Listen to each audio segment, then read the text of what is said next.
बहुत स्वार्थी महिला है। उसने पैसों के लिए एक ऐसे इंसान से शादी की जो पहले से शादीशुदा और एक बच्चे का पिता भी था। कमला के पति को मरे हुए एक अरसा बीत गया है। अब वो अपने सौतेले बेटे वैभव के साथ रहती है। वैभव के दिल में अपनी माँ को लेकर इतना डर है कि वो अपनी माँ के सामने एक शब्द नहीं बोल पाता। उसकी माँ जो कहती है उसको सर झुकाकर वही मानना पड़ता है। वैभव, तुमने अभी तक घर का काम क्यों नहीं किया? तुमसे कितनी बार कहा है कि सूरज निकलने से पहले तुम घर की साफ सफाई पूरी कर दिया करो। वैभव कुछ नहीं बोलता, चुपचाप सर झुकाए अपनी माँ की बात सुनता रहता है।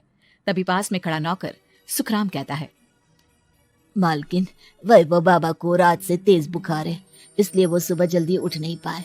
उनके बदले मैं घर की साफ सफाई कर देता हूँ। इसे कोई बुखार नहीं है। मैं इसे अच्छी तरह से जानती हूँ। ये सब काम न करने के बहाने हैं। सुखराम काका, बोल दो इसे, सारे घर का काम यही करेगा। और इससे समय पर अपना काम पूरा नहीं किया तो इससे आज का खाना भी नहीं मिलेगा। मगर मालकिन, वैभव बाबा की सच में ही तबीयत खराब है, आप एक बार देख तो लीजिए। कमला बिना कुछ बोले वहां से चली गई और बेचारा वैभव तेज बुखार में भी काम करता रहा। कमला वैभव की शादी एक ऐसी लड़की से कराना चाहती थी जो अनपढ़ हो और कमला से इसी तरह डरे जिस तरह वैभव डरता है, ताकि वैभव की सारी जायदाद और धन दौलत उसकी मुट्ठी में रहे। लेकिन आज के जमाने में ऐसी लड़की मिलना मुश्किल है। कमला कार में यही सब कुछ सोचती जा रही थी कि तभी रास्ते में, अरे ड्राइवर, तुमने कार क्यों रोक दी? और ये इतना शोर कैसा? मैडम, आगे कुछ बंजारों का खेल चल रहा है, इसलिए भीड़ लगी है। मैं अभी भीड़ को साइड में करवाकर कार निकालता हूँ। ड्राइवर भीड़ को साइड करके कार निकालने की कोशिश करने लगा कि तभी कमला की नजर रस्सी पर चल रही एक फुलवा नाम की बंजारन पर पड़ी। क्यों ना मैं इस बंजारन की शादी वैभव से करा दूं? ये तो अनपढ़ लग रही है, मेरे पैरों तले दबकर भी रहेगी। मुझे अभी इसके माँ बाप से बात करनी होगी। ये सोचकर कमला ने उन बंजारों से बात की और उन्हें शाम को अपने घर बुलाया। फुलवा के माता पिता वहां उसे लेकर आ गए। उन्होंने इतना आलीशान घर पहले कभी नहीं देखा था। अच्छा हुआ आप लोग आ गए। देखिए, मुझे घुमा फिरा कर बात करने की आदत नहीं है, इसलिए सीधे सीधे मुद्दे पर आती हूँ। मुझे आपकी बेटी बहुत पसंद है। मैं अपने इकलौते बेटे की शादी आपकी बेटी फुलवा से कराना चाहती हूँ। इसके बदले में आप जो चाहो वो ले सकती है। तभी फुलवा की माँ कहती है, ये क्या कह रही है मैम साहब? कहीं आप हमारी गरीबी का मजाक तो नहीं उड़ा रही ना? आप मेरे बेटे से मिल लो। अगर आपको मेरा बेटा पसंद आता है तो मैं कल से ही शादी की तैयारी शुरू कर दूंगी। सुखराम, सुखराम, वैभव को लेकर आओ। फुलवा अपनी माँ के कान में फुसफुसाती है, माँ, कहीं इस मेम साहब का छोरा पागल तो ना है? फुलवा अपनी माँ से बात कर रही होती है कि वैभव वहां आता है। फुलवा उसे देखती ही रह जाती है और उसके माता पिता उसकी शादी तय कर देते हैं। शादी वाले दिन किसी को फुलवा और वैभव की बेमेल विवाह की बात समझ में नहीं आती। फिर भी एक औरत कमला से पूछ ही लेती है, कमला जी, आपने अपने इकलौते बेटे की शादी देहाती गवार से क्यों करा दी? ये बंजारन आपके घर की बहू बनने लायक तो नहीं है। कम से कम अपने स्टेटस का ही ख्याल कर लिया होता। बहू तो अपने टक्कर की लाती, आपने तो बंजारन को ही बहू बना लिया। अब कमला को समझ में नहीं आ रहा था कि इस बात का क्या जवाब दे। वो कुछ देर चुप रही और सोच समझ कर कहती है, बहन जी, आपको तो पता है आजकल के बच्चे किसी की बात कहाँ सुनते हैं। मैं तो अपनी बहू एक पढ़ी लिखी और अपनी सोसाइटी की ही ढूंढ रही थी। लेकिन मेरे बेटे ने मेरे सामने इस बंजारन को लाकर खड़ा कर दिया। बोला कि मैं शादी करूंगा तो इसी से। अब भला मैं क्या करती, मुझे अपने बेटे के सामने झुकना ही पड़ा। कमला की ये बातें सुखराम भी सुन रहा था। उसने ये सारी बातें वैभव को जाकर बता दी। काका, मैं तो फुलवा को जानता भी नहीं, फिर माँ मेरे बारे में झूठ क्यों कह रही है? अरे बेटा, तुम कितने भोले हो, तुम्हें कुछ भी नहीं पता। तुम्हारे पिता अपनी सारी संपत्ति तुम्हारे नाम करके गए हैं।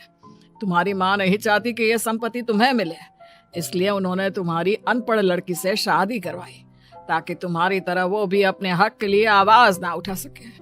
सुखराम काका, मैं क्या करूं, आप ही बताओ। माँ के सामने आते ही मेरे हाथ पैर कांपने लगते हैं। मैं माँ को कुछ भी नहीं कह पाता। वे दोनों बात कर ही रहे थे कि अचानक कमला वहां गई। कमला को देखकर दोनों घबरा गए। तुम दोनों फिर कभी बातें कर लेना, अभी फेरों का समय हो गया है, चलो जल्दी आओ। इस तरह फुलवा और वैभव की शादी हो गई। अगले दिन कमला ने फुलवा को बुलाया और उसे नसीहत देने लगी। देख बंजारन, तुझे मैंने अपनी बहू बना तो लिया है, लेकिन तुझे इस घर में आँख कान मुंह बंद करके रहना होगा। घर का काम कर और अपने पति से मतलब रख, समझी? कमला का ऐसा रवैया फुलवा को बिल्कुल समझ में नहीं आया। उसने वैभव से इस बारे में बात की। सुनिए ना, माँ जी ने जिस तरह मुझसे बात की मुझे अच्छा नहीं लगा। शादी से पहले तो वो मुझसे बहुत अच्छे से बात कर रही थी, लेकिन शादी के बाद उन्हें क्या हो गया? तुम ज्यादा मत सोचो, जैसा माँ कहती है वैसा ही करो। ये कहकर वैभव वहां से चला गया। अगले दिन वैभव को घर के नौकरों की तरह काम करता देख फुलवा को बहुत हैरानी हुई। फुलवा ने इस बारे में सुखराम काका से बात की तो सुखराम काका ने फुलवा को सारी बात बता दी। अब फुलवा को समझ में आ गया कि उसकी सास ने एक बंजारन को बहू क्यों बनाया। एक दिन वैभव घर का काम कर रहा था, तभी उससे कांच की प्लेट टूट गई। किसने गिराई है कांच की प्लेट? वैभव को वहां खड़ा देख कमला ने छड़ी से उसे मारना शुरू कर दिया। उसके पैर में कांच चुभ गया और खून बहने लगा, लेकिन फिर भी कमला उसे मारे जा रही थी। ये देखकर फुलवा ने कमला के हाथ से छड़ी छीन ली और तोड़कर फेंक दी। बंजारन, तेरी इतनी हिम्मत, तूने मेरे हाथ से छड़ी छीनी? कमला फुलवा को थप्पड़ मारने ही वाली थी कि फुलवा उसका हाथ पकड़ लेती है। ओ ससु माँ, मैंने मॉम की गुड़िया ना समझ लियो। बंजारन हूँ बंजारन, ईंट का जवाब पत्थर से देना जानती हूँ। आज के बाद मेरे या वैभव जी के ऊपर हाथ उठाने की सोचियो भी ना, समझी ससु माँ? ये कहकर फुलवा वैभव को लेकर वहां से चली गई। उसने वैभव के पैर पर पट्टी बांधी, उसके आंसू पोंछे। वैभव ने पहली बार किसी के दिल में अपने लिए इतना प्यार महसूस किया। अब फुलवा वैभव का हर काम में हाथ बटाती, उसका बहुत ख्याल रखती। इस तरह दोनों बहुत ज्यादा नजदीक आ गए। वहीं दूसरी ओर कमला सारी जायदाद अपने नाम करने की साजिश करने लगी। और एक दिन, वैभव, जल्दी बाहर आओ। कमला की आवाज सुनकर वैभव और फुलवा अपने कमरे से बाहर आ गए। जी माँ, आपने बुलाया? ये ले, इन कागजों पर साइन कर दे। वैभव कागजों पर साइन करने ही वाला था कि फुलवा वैभव के हाथ से पेन छीनकर कहती है, ना वैभव जी, आप इस पर हस्ताक्षर नहीं करेंगे। आओ बंजारन, मैं तुझसे बात नहीं कर रही। ये बात मेरे और मेरे बेटे के बीच की है। चुपचाप पेन दे दे, नहीं तो तेरी खाल उधेड़ लूंगी। ससु माँ, बंजारन की खाल इतनी भी ढीली ना होवे कि कोई भी उधेड़ लेवे। जो यकीन ना आता हो तो देख ले उतार के। और हाँ, बंजारन जरूर हूँ पर अनपढ़ ना हूँ। मन ने भी पता है कि किसी भी कागज पर साइन करने से पहले उसे अच्छी तरह पढ़ लेवे हैं। पेन देती है या नहीं? ये कहकर कमला फुलवा को मारने आई तो फुलवा ने कमला को धक्का दे दिया और वो नीचे गिर गई। कमला डरकर वहां से भाग गई। अब फुलवा ने वो कागज उठाए और वैभव के साथ सीधा वकील के पास चली गई।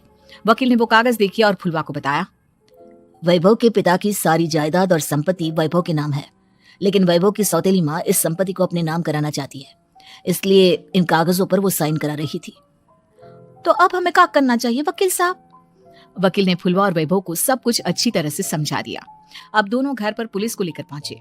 कमला पुलिस को देखकर घबरा गई। पुलिस ने कहा, आपके नाम की कंप्लेंट हुई है, आपको हमारे साथ थाने चलना होगा। कंप्लेंट? कैसे कंप्लेंट? आप अपने सौतेले बेटे पर बहुत अत्याचार करती हो, धोखे से सारी जायदाद अपने नाम करा रही थी। अब नहीं इंस्पेक्टर साहब, जरूर ये मेरी बहू की कोई साजिश है, इसने गलत कंप्लेंट की है। मैडम, शिकायत आपकी बहू ने नहीं बल्कि आपके बेटे वैभव ने की है। कमला वैभव का नाम सुनकर दंग रह गई। जिस बेटे ने कभी उसके सामने सर नहीं उठाया था, आज वही बेटा उसके सामने पुलिस को ले आया है। वैभव, तुम्हारी इतनी हिम्मत कि तुम पुलिस को ले आए? हाँ माँ, मैं लाया हूँ पुलिस को, और मेरे अंदर इतनी हिम्मत कभी ना आती अगर फुलवा मेरा साथ ना देती।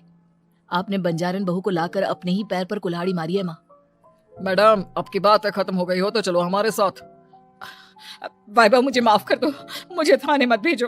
आज के बाद मैं तुम्हें कभी नहीं मारूंगी, तुम्हें कभी परेशान नहीं करूंगी, मुझे माफ कर दो। वैभव अपनी कंप्लेंट वापस ले लेता है और पुलिस वहां से चली जाती है। वैभव अपनी सौतेली माँ से कहता है, मैंने पुलिस को वापस तो भेज दिया है, लेकिन मैं आपको माफ नहीं कर सकता। आपने बचपन से आज तक कभी मेरे सर पर हाथ नहीं रखा, हमेशा मुझे मारती रही, नौकरों की तरह बर्ताव करती रही। आप इस घर में नहीं रह सकती, चली जाइए यहाँ से। कमला घर छोड़कर चली गई और सड़क किनारे खड़ी होकर सोचने लगी, काश मैंने वैभव को माँ की तरह प्यार किया होता तो आज मैं इस तरह से बेसहारा ना हो जाती।